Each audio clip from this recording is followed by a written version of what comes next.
और यूपी के मुख्यमंत्री योगी आदित्यनाथ आज अलीगढ़ में हैं, जहां उन्होंने कई विकास परियोजनाओं की आधारशिला रखी। इस दौरान एक दिलचस्प तस्वीर भी दिखी है जब योगी ने एक बच्चे को गोद में उठा लिया। तस्वीरें आपको दिखा रहे हैं मुख्यमंत्री योगी आदित्यनाथ। देखिए, बच्चे के साथ खेलते नजर आ रहे हैं और बच्ची का ना सिर्फ देखिए यहाँ माला पहना है, उसे खिलौना भी दिया, उसके साथ खेलते नजर आ रहे हैं। चेहरे की मुस्कान देखिए, और अब उसे गोद में लेकर उसे खिलाते हुए नजर आ रहे हैं।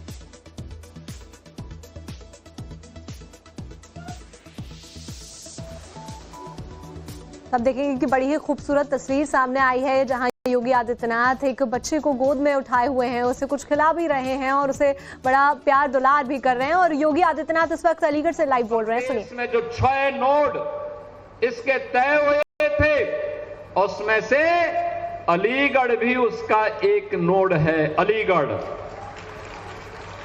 यहां पर भी डिफेंस कॉरिडोर के जिस नोड के विकास को हम लोगों ने 2018 से 19 से प्रारंभ किया था, आज उसने भी प्रोडक्शन प्रारंभ कर दिया है। अब तो ब्रह्मोस मिसाइल भी उत्तर प्रदेश में बनने लग गई है। याद रखना, ब्रह्मोस मिसाइल जैसी कोई मिसाइल आज के दिन पे दुनिया के पास नहीं है, और यही कारण है ब्रह्मोस मिसाइल की ताकत का ही भय पाकिस्तान को पसीने पसीने कर दिया। और पाकिस्तान ही नहीं, भारत के हर दुश्मन के पसीने पसीने करने का काम अगर किसी ने किया, ब्रह्मोस मिसाइल उसका एक कारण है। बहनों और भाइयों, ये ड्रोन जो आज बन रहे हैं, यह भी इसी अलीगढ़ में और प्रदेश के अंदर अलग अलग क्षेत्रों में जो निवेश हुए हैं, उसका परिणाम है। तो अलीगढ़ तो आज अपने विकास की एक शानदार यात्रा के साथ अच्छे इंफ्रास्ट्रक्चर के लिए भी, अच्छी सड़कें, 4 लेन 2 लेन की सड़कों के लिए भी जाना जा रहा है, डिफेंस कॉरिडोर के लिए भी जाना जा रहा है, विश्वविद्यालय के लिए भी जाना जा रहा है, और बेहतरीन व्यवस्था को आगे बढ़ाने के लिए आज अलीगढ़ की अपनी एक नई पहचान बन रही है। याद रखना, ये डबल इंजन की सरकार इन सभी सुविधाओं को बिना भेदभाव के आप तक पहुंचाने का कार्य कर रही है, बिना भेदभाव तक पहुंचाने का काम कर रही है। हमारा भी तो कोई दायित्व बनना चाहिए। आपने अपना दायित्व का निर्वहन किया। आपने भी भारतीय जनता पार्टी के अधिक से अधिक जनप्रतिनिधियों को चुनाव जिता करके भेजा। अलीगढ़ में सांसद चुनाव, हाथरस के सांसद का चुनाव, विधायकों का चुनाव भारतीय जनता पार्टी के पक्ष में करके आपने उसके प्रति जो डबल इंजन की सरकार ने आपके लिए विकास के उपहार दिए अलग अलग समय में, उसके प्रति आपने भी अपने उसका प्रतिकार करते हुए, आपने उसका उपहार की कृतज्ञता ज्ञापित करते हुए आपने वापस रिटर्न भी किया है। और इसीलिए आपने जनप्रतिनिधि चुनाव जिता करके भेजे, तो हम लोग भी आपके पास फिर से आए हैं कि आपकी जो अन्य अपेक्षाएं हैं, उन अपेक्षाओं पर भी हमें खरा उतर करके उसको और बेहतरीन तरीके से आगे बढ़ाना है। बहनों और भाइयों, मैं भी आके देख रहा था, यहां एक एग्जीबिशन लगी हुई है। एग्जीबिशन को मैं देख रहा था, यहां के सामर्थ्य को, अलीगढ़ के सामर्थ्य को दिखाता है। ताला का ही नहीं, केवल हार्डवेयर का ही नहीं, बल्कि इलेक्ट्रिकल आइटम के लिए भी अब अलीगढ़ अपनी एक पहचान बनाया है। अलीगढ़ ने मूर्ति के निर्माण को लेकर पूरे देश के अंदर आज के दिन पर ब्रॉन्ज की बनने वाली मूर्तियां, उसका एक नया केंद्र बिंदु अलीगढ़ बना है। अलीगढ़ में हम देख रहे हैं, सेना के अंदर अब हार्डवेयर से जुड़े हुए अधिकतर कार्यों के लिए अलीगढ़ में निर्भरता, कॉरिडोर में बनने वाले कोई भी इक्विपमेंट हो, उन सब के लिए अलीगढ़ के हार्डवेयर की आवश्यकता लोगों को पड़ती है। अलीगढ़ के हमारे इन कारीगरों ने बेहतरीन कार्य किया। और याद करना, अभी 2 अगस्त को आदरणीय प्रधानमंत्री प्रधानमंत्री जी ने देशवासियों का जो आह्वान किया है, वह आह्वान इसी बात को लेकर किया था, जिसमें प्रधानमंत्री जी ने कहा वोकल फॉर लोकल।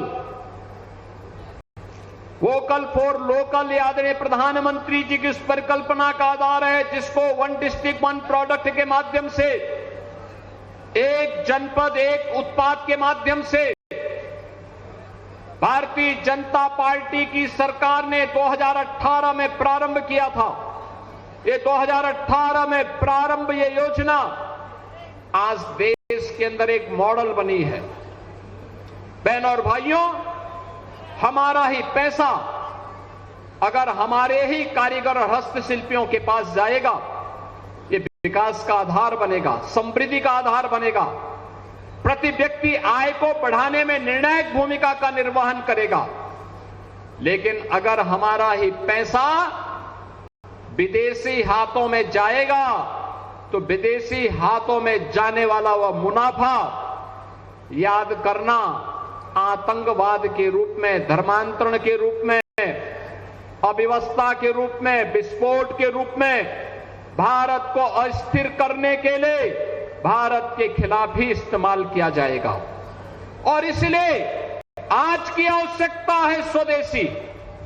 स्वदेशी कभी देश के अंदर भारत की स्वाधीनता का आधार बना था। स्वदेशी कभी लोगों ने बापू के सपने को साकार करने के लिए उनके आह्वान पर देश के अंदर अलग अलग आंदोलन प्रारंभ किए थे।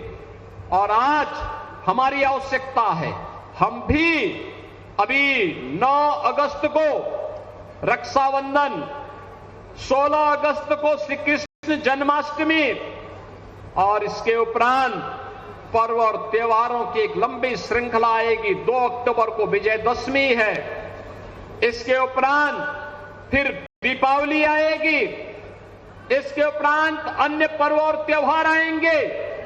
याद करना 2017 के पहले उत्तर प्रदेश में जब कोई पर्व और त्योहार आता था तो पर्व और त्योहार आने के पहले हम लोग एक बात देखते थे कि त्योहार आने के पहले इस प्रदेश में चीन के सामान छा जाते थे। लेकिन 2018 के बाद जब एक जनपद एक उत्पाद की योजना को हम लोगों ने लागू किया, आज हमारे कारीगरों ने, हस्तशिल्पियों ने मार्केट की डिमांड के अनुसार, जनता की मांग के अनुसार उस प्रकार के आइटम बनाने प्रारंभ किए। चाहे वह अलीगढ़ की ब्रॉस से बनी हुई, पीतल से बनी हुई मूर्तियां हो, चाहे वह फिरोजाबाद के ग्लास की मूर्तियां हो, चाहे वह खुर्जा के अंदर बने हुए क्रॉकरी के आइटम हो, चाहे वह जलेसर के घंटे हो, चाहे वह कन्नौज का इत्र हो, चाहे वह ब्रास की आइटम मुरादाबाद की हो, मेरठ की स्पोर्ट्स आइटम हो, सहारनपुर की वुड कार्विंग हो, लखनऊ की जरी जरदोजी का काम हो, या फिर भदोई की कारपेट, वाराणसी की सिल्क की साड़ी, आजमगढ़ की ब्लैक पोट्री, गोरखपुर का टेराकोटा, आगरा और कानपुर के लेदर के आइटम, ये आज उत्तर प्रदेश की एक नई पहचान बना करके हर एक जनपद ने अपनी एक नई पहचान बनाई है।